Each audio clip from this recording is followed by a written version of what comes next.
कैसे हैं आप सभी। आज हम देखने वाले हैं उदल। दोस्तों, आज की मूवी आपको एज ऑफ द सीट का एक्सपीरियंस देने वाली है। एक घर में दो लोग एक बीमार बूढ़ी महिला की जान ले लेते हैं। फिर जब बाहर निकलने की बारी आती है तो दोनों देखते हैं कि हर दरवाजे पर अंदर से ताला लटक रहा है, क्योंकि उस बूढ़ी महिला के पति ने इन लोगों से उसकी मौत का बदला लेने की ठान ली थी। अब या तो ये लोग जिंदा बचेंगे या फिर उस बूढ़ी औरत का पति, जिसके साथ उसी घर में शुरू हो जाता है चूहे बिल्ली का खेल। और दोस्तों, सुनने में आ रहा है कि बॉलीवुड भी अब इस मूवी का एक रीमेक बनाने वाला है। तो चलिए शुरू करते हैं इस थ्रिल और खून खराबे से भरी इस बेहतरीन मूवी को। मूवी की शुरुआत में हमें शिनी नाम की एक महिला को दिखाया जाता है, जो कि एक लड़के से बात कर रही होती है। और उनकी बातों से यह साफ था कि शिनी का उस लड़के से अफेयर चल रहा है। जिस लड़के से शिनी बात कर रही होती है वो असल में शिनी के कॉलेज का दोस्त है, और वो भी 2 साल जूनियर। उसका नाम किरण था। जी हाँ दोस्तों, किरण नाम से बिल्कुल कंफ्यूज मत हो जाइएगा, वो लड़का ही है। फिलहाल कहानी में आगे बढ़े तो किरण लगभग हर दूसरे तीसरे दिन शिनी से रात को मिलने के लिए उसके घर आता है। पर अभी 4-5 दिनों से वो शिनी से मिल नहीं पा रहा है, क्योंकि शिनी के पीरियड्स चल रहे हैं। इस बारे में दोनों के बीच काफी देर तक बातें होती है। अब यहाँ शिनी की बात करें तो वो अपने ससुर कुट्टीचंद और अपने बेटे और बीमार सास के साथ रहती है, जो कि पिछले कई सालों से बेड पर ही है। वो ना ही उठ पाती है ना ही बैठ पाती है, पूरा दिन पड़ी रहती है। उन्हें किसी बच्चे की तरह नहलाने धुलाने, खाना खिलाने और यहाँ तक कि उनका मलमूत्र साफ करने का काम करना पड़ता है। बात करें कुट्टीचंद के बेटे यानी शिनी के पति की, तो शहर में रहकर नौकरी कर रहा है। वो शादीशुदा होने के बावजूद भी शिनी का किरण से अफेयर चालू है। उनके बीच पूरे दिन बातें होती रहती है। इसके बाद हमें कुट्टीचंद को दिखाया जाता है, जो कि अपनी पत्नी से बहुत प्यार करता है। हालांकि वो अपनी एक आंख से देख नहीं सकता और साथ ही उसे सुनाई भी कम देता है। वो अपनी पत्नी का ख्याल रखने में कोई कसर नहीं छोड़ना चाहता। अब पिताजी तो ऐसे हैं कि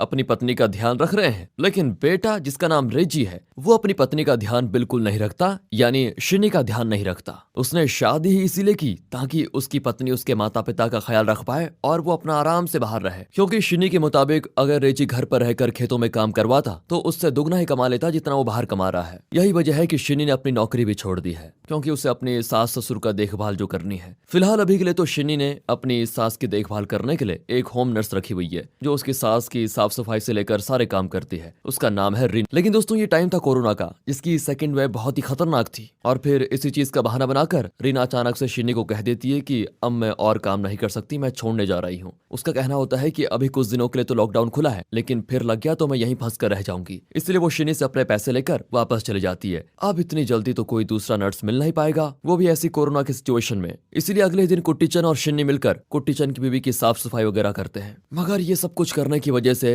शिनी का मन पूरी तरह से खराब हो जाता है। वो खाना भी नहीं खा पा रही थी, यहाँ तक कि उसके हाथ से भी अभी बदबू आ रही थी। अब ये सब शिनी पहले भी कई बार कर चुकी थी, लेकिन इस बार उसके सब्र का बांध टूट जाता है, जिस कारण वो मन में कुछ सोचती है और अपने बेटे को अपनी माँ के घर छोड़ने का फैसला करती है। ये बात वो किरण को भी बताती है। अब ये सुनकर किरण काफी खुश हो जाता है, क्योंकि शिनी का बेटा नहीं रहेगा तो वो दोनों रात को आराम से मिल पाएंगे। अब किरण शिनी से कहता है कि तुम जब वहां से वापस आओ तो मुझे फोन करना, आज रात में तुमसे मिलने जरूर आऊंगा। जिसके लिए शिनी मान जाती है। इसी बीच जब शिनी अपनी गाड़ी से जा रही होती है तो रास्ते में किरण अपने दोस्तों के साथ खड़ा होता है। उसके दोस्तों में से एक दोस्त कहता है कि मैं माइकल को रोज इसके यहाँ पर लेकर जाया करता था। ये करीब 8-9 महीने पहले की बात है। रात के करीब 11 या 11:30 बजे मैं उसे शिनी के घर पर छोड़ता था। फिर वो आम के पेड़ पर चढ़कर घर के वेंटिलेशन के रास्ते से अंदर चला जाता था। फिर 1-2 घंटे के बाद वो बाहर आता था। इस तरह शिनी के कई लोगों से रिश्ते थे। अब ये सारी बातें जब किरण सुनता है तो वो शिनी का ही पक्ष लेता है कि नहीं नहीं, तुम्हें गलतफहमी है। मगर यहाँ किरण का जिगरी दोस्त स्कंदा उसे रोक लेता है और कहता है, अबे यार, ये सब आवारा लड़के हैं, ऐसे कुछ भी बोल देते हैं, इनकी बातों पर ज्यादा विश्वास मत कर। पर किरण ये सोचकर परेशान था कि पिछले 8 महीनों से शिनी से तो मेरा अफेयर चल रहा है। पर फिर रात को शिनी का किरण को कॉल आता है और वो उसे आने के लिए कहती है। उसने घर का मेन दरवाजा खुला छोड़ दिया था और अब कुट्टीचंद भी सो चुका था। किरण स्कंदा के साथ वहां जाता है और स्कंदा को इंतजार करने के लिए बोलकर वो खुले हुए दरवाजे से अंदर जाता है, जहाँ कुछ प्यार भरी बातों के बीच किरण और शिनी के बीच सब कुछ होता है। उसके बाद शिनी किरण से कहती है कि मैं यहाँ से निकलना चाहती हूँ, क्या तुम मेरी मदद करोगे? किरण पूछता है, तुम कहना क्या चाहती हो? शिनी कहती है कि मैं अब इस बुढ़िया की सेवा नहीं कर सकती और ये आज मरे या कल किसी को कोई फर्क नहीं पड़ेगा। हमें इसे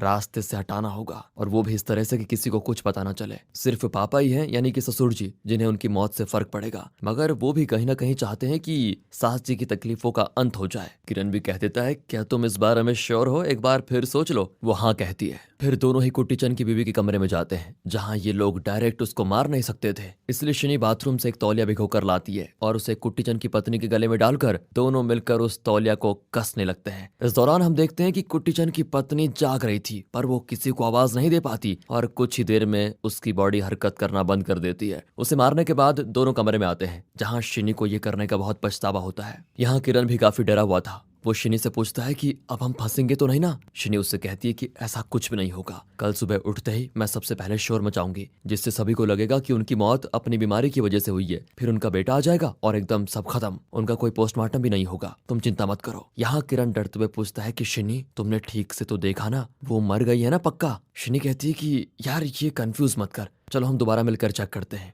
अब शिनी और किरण साथ में दोबारा वहां पर जाते हैं। शिनी अच्छी तरह से चेक करती है कि कहीं उसकी सास की सांसें अभी चल तो नहीं रही, वो पूरी तरह से मर चुकी होती है। इसी दौरान शिनी को याद आता है कि उन लोगों ने तौलिया बुढ़िया के गले में छोड़ दिया था, जो कि अब वहां पर नहीं है। दोनों मिलकर उसे ढूंढने लग जाते हैं, लेकिन उन्हें तौलिया नहीं मिलता। अब शिनी को शक होता है कि कहीं कुट्टीचंद ने तौलिया गायब तो नहीं किया, इसलिए वो धीरे से कुट्टीचंद के कमरे में चेक करने के लिए जाती है, जो कि वहीं लेटा था। यहाँ शिनी को लगता है कि हो सकता है मैं ही उस तौलिया को कहीं रखकर भूल गई होंगी, पर आगे वो कहती है कि अब मुझे बहुत ही हल्का फील हो रहा है, ऐसा लग रहा है कि मानो बहुत बड़ा बोझ हट गया हो। अब शिनी खुद ही किरण से पहल करती है और दोनों एक बार फिर से इंटीमेट हो जाते हैं। सब कुछ करने और निपटाने के बाद अब किरण के जाने का समय हो जाता है, क्योंकि उसका दोस्त स्कंदा अभी भी बाहर उसका इंतजार कर रहा था। ऊपर से घर की लाइट भी चली गई। अंधेरे में शिनी दरवाजे तक किरण को छोड़ने जाती है, जिस दौरान दोनों देखते हैं कि सभी दरवाजों को अच्छे से लॉक किया गया है, मतलब कि बाहर निकलने का अब कोई रास्ता नहीं था। उसी वक्त इन्हें ऊपर से एक आवाज आती है, जहां शिनी अकेले चढ़कर देखने जाती है,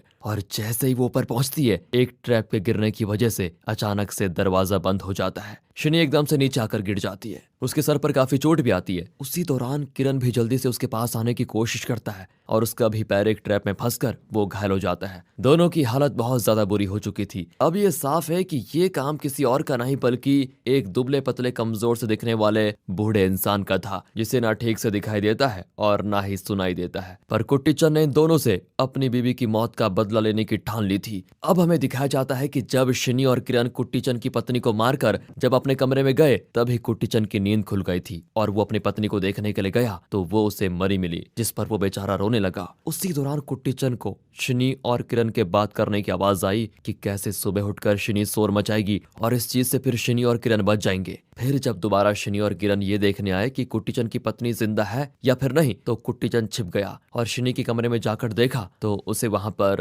प्रोटेक्शन मिली, जिससे कुट्टीचंद को भी साफ हो जाता है कि दोनों इंटीमेट हुए थे। अब जब शिनी कुट्टीचंद को देखने गई तो वो चुपचाप अपने कमरे में जाकर लेट गया, और शिनी को लगा कि वो सो रहा है। फिर कुट्टीचंद ने अपने बेटे रेजी को फोन करके कहा, तुम कुछ भी करके सुबह आ जाना, मुझे तुमसे कुछ जरूरी काम है। रेजी भी कहता है कि ठीक है, मैं पहुंच जाऊंगा। यहाँ कुट्टीचंद ने पुलिस को इसीलिए फोन नहीं किया था क्योंकि वो अब अपनी पत्नी की मौत का बदला खुद लेना चाहता था, इसीलिए उसने पहले फ्यूज को निकाला ताकि वो अंधेरे का फायदा उठाकर इन्हें ट्रैप में फंसा पाए। ये घर कुट्टीचंद का था तो इसके चप्पे चप्पे को वो अच्छे से जानता था। इसी के साथ कहानी प्रेजेंट में आती है, जहां शिनी अपनी और किरण की मरहम पट्टी करती है। उसे समझ में आ गया था कि उन्हें अब कुट्टीचंद से निपटना होगा। यहाँ किरण कहता है कि हम किसी और रास्ते से भी तो निकल सकते हैं। शिनी कहती है कि अगर अभी निकल गए तो जिंदगी भर भागते फिरेंगे, कुट्टीचंद पुलिस को सब बता देगा। अब उसने हमारा शिकार करने की जब ठान ही ली है तो हम भी उसका शिकार किए बिना चैन से नहीं बैठेंगे, आखिर वो कमजोर बूढ़ा इंसान ही तो है। किरण कहता है कि अगर उसे भी मार दिया तो क्या हम फंसेंगे नहीं। शिनी कहती है कि हम कुट्टीचंद को इस तरह मारेंगे जिससे लगे कि उसने अपनी जान खुद दी है, और ये सब कुछ जो हमारे साथ हुआ वो हमें भूलना होगा। फिर बाकी चीजें मैं अपने आप मैनेज करती हूँ। कि कुट्टीचंद से अपनी बीवी की तकलीफ सही नहीं गई, इसलिए पहले उसने अपनी पत्नी की जान और फिर अपनी जान भी ले ली। प्लान सॉलिड है, बस जरूरी है उसको अंजाम तक पहुंचाने का। अब दोनों कुट्टीचंद को ढूंढने लग जाते हैं और कुट्टीचंद वहीं छिपकर दोनों की बातें सुन रहा था। फ्यूज निकला हुआ था, इसलिए पूरे घर में अंधेरा था। शिनी एक लैंप लेकर कुट्टीचंद को ढूंढने में लग जाती है, जिस दौरान अचानक से कुट्टीचंद उस लैंप पर एक आंख से निशाना लगाता है और वो लैंप शिनी के हाथों में ही टूट जाता है, जिससे शिनी बुरी तरह घायल हो जाती है। उसकी तकलीफ को देखकर किरण उसके हाथ में दवा लगाकर पट्टी करता है, यानी कि उसकी खुद एक टांग और दूसरे का एक हाथ किसी लायक नहीं बचा था। पर अब इन्हें कुट्टीचंद को ढूंढना ही था, इसीलिए उसको ये लोग ढूंढ निकालते हैं, जो पहले तो शिनी और किरण पर सामान फेंकता है और साथ ही शिनी पर वार भी करता है। ये देखकर किरण उसे पकड़ लेता है, पर कुट्टीचंद उसके जख्मी पैर पर एक धारदार चीज से स्टैप करके उसको और ज्यादा घायल कर देता है। फिर वहां से घर के अंधेरों में वो गायब हो जाता है। इसी बीच किरण किसी तरह शिनी को संभालता है, और इसी दौरान पीछे से कुट्टीचंद किरण पर वार करने वाला होता है कि तभी उसके सर पर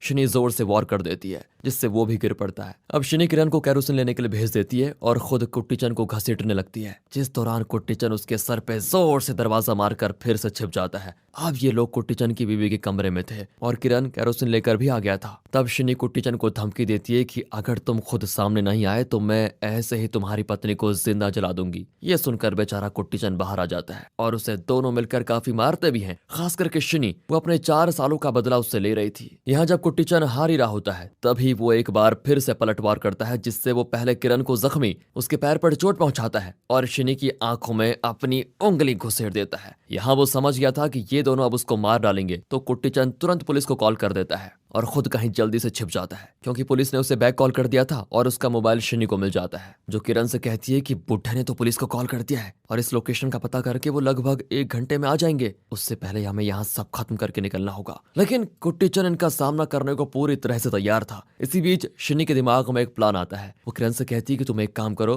तुम्हारा दोस्त बाहर है ना, उसे अंदर बुलाओ, वो हमारी मदद करेगा तो ये सब जल्दी खत्म हो जाएगा। इस पर किरण स्कंदा को फोन करके कहता है कि मैं यहाँ फंसा हुआ हूँ और घायल भी हूँ। ये सुनते ही स्कंदा तुरंत वहां पर आ जाता है, पर दरवाजे तो अंदर से बंद होते हैं। अब वो अंदर कैसे आता? इसलिए यहाँ शिनी कहती है कि अपने दोस्त से कहो कि आम का जो पेड़ है उससे चढ़कर वेंटिलेशन के जरिए अंदर आ जाए। और यही बात किरण के उस दोस्त ने उस समय बताई थी जब किरण शिनी के घर आने वाला था। ये सुनते ही किरण समझ जाता है कि शिनी का सच में दूसरे लोगों के साथ भी अफेयर रह चुका है। वो शिनी को गाली देते हुए कहता है कि तुम मुझे पिछले 8 महीनों से धोखा देती आ रही हो। शिनी कहती है कि इस वक्त मुझे कैरेक्टर सर्टिफिकेट देना जरूरी है क्या? अभी यहाँ से निकलने के बारे में सोचो। जिसके साथ स्कंद अंदर आ जाता है और दोनों की हालत को देखकर उनसे पूछता है कि ये किसने किया। उसी वक्त वहां पर कुट्टीचंद आकर खड़ा हो जाता है, जिसको देखकर स्कंदा को समझने में देर नहीं लगती कि उसके दोस्त का ये हाल कुट्टीचंद ने किया। इसीलिए स्कंदा तेजी से उसको मारने के लिए बढ़ता है और फिसलने की वजह से उसका पैर कुट्टीचंद के धारदार ट्रैप से जख्मी हो जाता है और ये मौका देखकर कुट्टीचंद